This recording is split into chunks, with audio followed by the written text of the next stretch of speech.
Hello guys, this is Akash and you are welcome in my YouTube channel. So guys, I am going to talk you about today about incognito mode.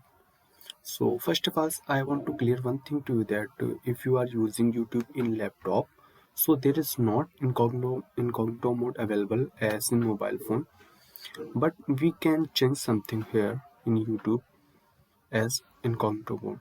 So first of all, if you are using YouTube in laptop, so what you have to do, follow these steps. So first we will go in the Chrome.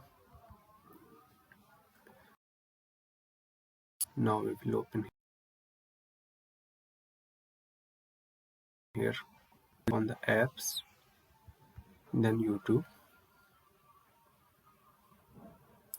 There in the left side there is one options which is a history options.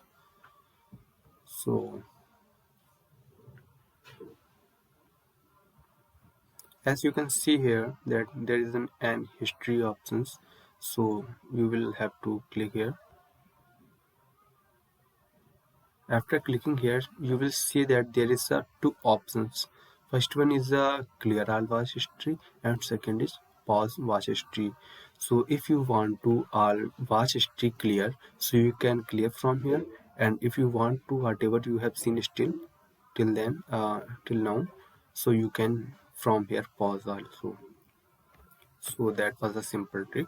So how was my video? If you liked my video, so please thumbs up and do your valuable comment, and don't forget to share and subscribe.